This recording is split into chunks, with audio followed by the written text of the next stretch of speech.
इस वीडियो में हम समझेंगे ग्रिप है क्या और किस तरह से काम करता है, इसका कॉन्सेप्ट क्या है, the whole idea behind it and how it is executed. पहला क्वेश्चन है व्हाट इज़ ग्रिप, क्या है ग्रिप।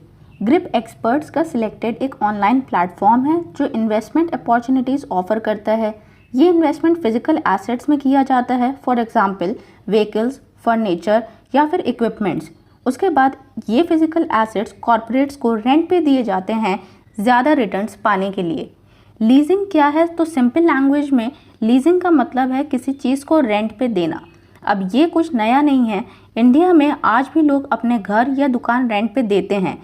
बस ग्रिप इसी चीज़ को ऑनलाइन प्लेटफॉर्म पे लेकर आया है विद अ वाइडर स्पेक्ट्रम। एक आम आदमी के लिए एम्बुलेंस लेकर रेंट पे देना शायद इम्पॉसिबल हो, जिसकी नॉर्मल कॉस्ट 26 लाख के अराउंड होती है।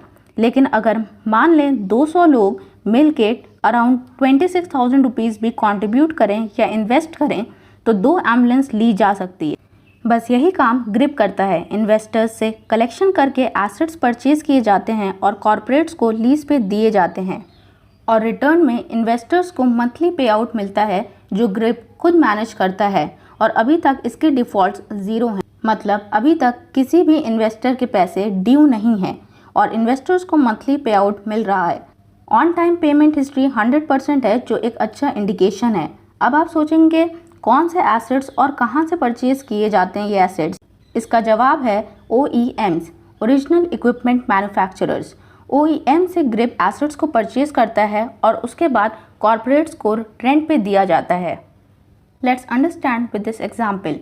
मान लें एक है मिस्टर ग्रिप और दूसरे हैं मिस्टर कॉरपोरेट। दोनों के बीच एक डील होती है। मिस्टर कॉरपोरेट को 10 एम्बुलेंस चाहिए, जिनको अगर वो परचेज करेंगे तो बहुत ज़्यादा कैपिटल लगेगा, इसलिए वो चाहते हैं उन्हें 10 एम्बुलेंस रेंट पे मिल जाए। अब ये 10 एम्बुलेंस की कॉस्ट बहुत ज़्यादा होगी। मिस्टर ग्रिप उनसे कहते हैं ओके मिस्टर कॉरपोरेट, मैं आपकी रिक्वायरमेंट पूरा करूँगा, लेकिन मुझे टोटल 21% तक का रिटर्न चाहिए और वो भी मंथली रेंटल इनकम के फॉर्म में। मिस्टर कॉरपोरेट के पास बहुत पैसा है तो वो रिक्वायरमेंट पूरी हो जाने की बात से खुश हो जाते हैं और मान लेते हैं।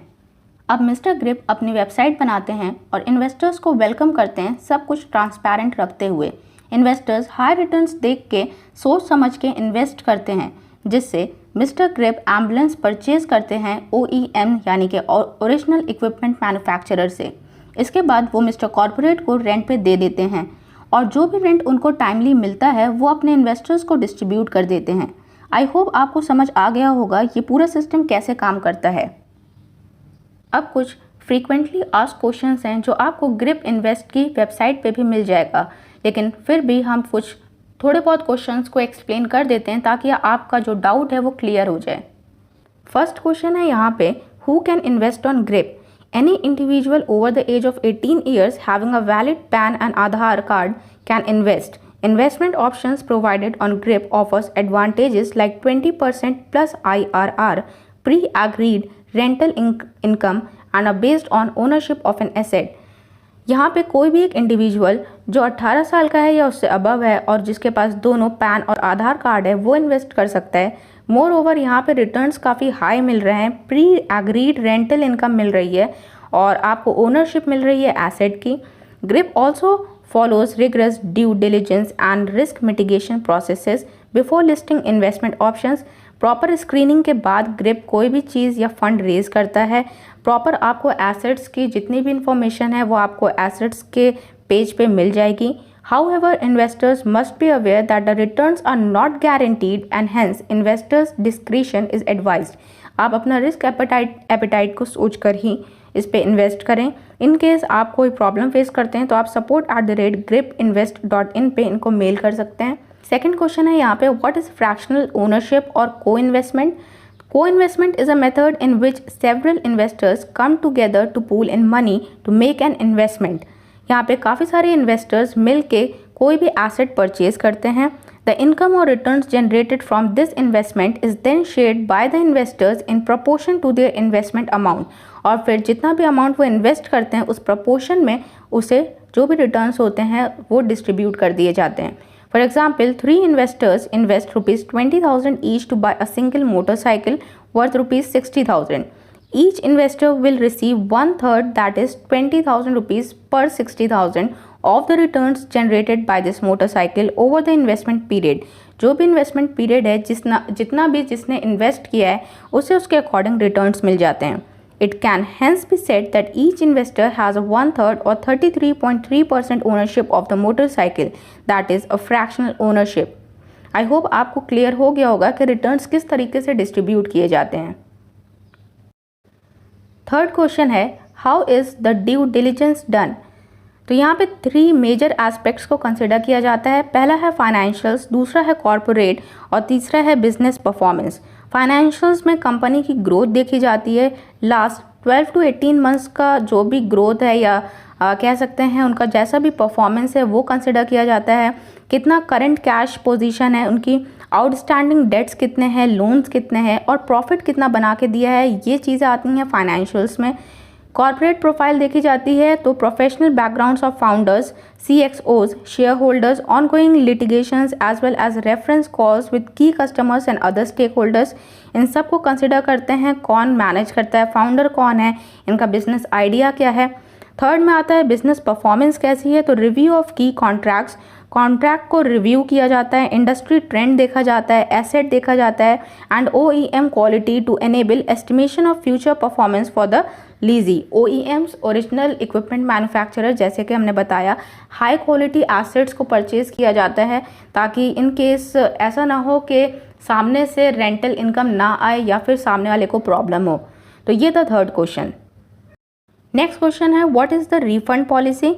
तो अब बात आती है रिफंड की. मान लें आपने इन्वेस्टमेंट किया और नेक्स्ट मोमेंट आपको लगता है शायद आपने गलत जगह इन्वेस्टमेंट कर दिया या फिर आपको रिफंड चाहिए है, तो उस केस में क्या पॉसिबिलिटी है.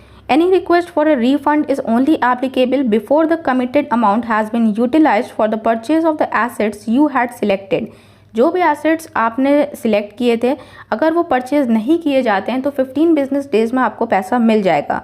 बट अगर ऐसा होता है कि वो एसेट्स परचेज हो जाते हैं, तब क्या कंडीशन है. In case you would like to seek a refund, please contact us at support@gripinvest.in. आप इस पर इनको मेल कर सकते हैं and we shall update you on the status of the purchase of the asset. If the asset is yet to be purchased, the committed amount will be refunded to you within 15 days of your request. यहाँ पे clearly mention किया गया है, अगर asset purchase नहीं किया गया है तब आपको 15 बिजनेस डेज में आपका पैसा रिफंड कर दिया जाएगा. आती है ऑथेंटिसिटी पे. What is the authenticity of grip. Grip's leasing structure falls under the purview of the Ministry of Corporate Affairs. Currently, more than 1,200 plus unique investors have already invested with a track record of 100% on time payment. तो यहाँ पे आप clearly read कर सकते हैं कि ये ministry of corporate affairs के बेसिस पे या उसके अंडर काम कर रहा है और ऑलरेडी 1,200 प्लस यूनिक इन्वेस्टर्स हैं इनके पास, जिनका 100% ऑन टाइम पेमेंट रिकॉर्ड है. तो आई होप अभी तक आप इस पर थोड़ा सा तो भरोसा कर ही सकते हैं कि एक ऑथेंटिक प्लेटफॉर्म है जिस पे आप स्टार्ट कर सकते हैं एक मिनिमम अमाउंट से. अब यहाँ पे एक लास्ट क्वेश्चन हम कंसिडर करना चाहेंगे, इस ग्रिप शरिया कॉम्प्लीमेंट. ये उन मुस्लिम व्यूअर्स के लिए है जो जानना चाहते हैं कि जो भी इनकम इससे जनरेट हो रही है वो हलाल इनकम है या हराम इनकम है. देन अगेन अगर हम इसका सिस्टम देखें तो ये जो आपको मिल रहा है रिटर्न, ये एक रेंटल इनकम है, तो इस तरीके से तो ये हलाल माना जाएगा. बट इन केस आपको देखना होगा आप जो इन्वेस्ट कर रहे हैं जिस एसेट में, वो किस कैटेगरी में आता है, क्या वो हलाल है.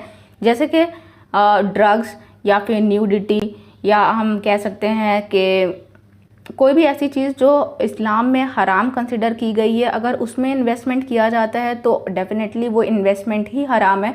बट अगर आप कोई ऐसी चीज़ है जैसे फर्नीचर है या फिर आप कह सकते हैं व्हीकल्स हैं जो दूसरे को प्रॉफिट दे रहे हैं, तो उस केस में अगर आप इन्वेस्ट करते हैं देन दैट इज़ हलाल for everyone. Whosoever wants to invest can invest.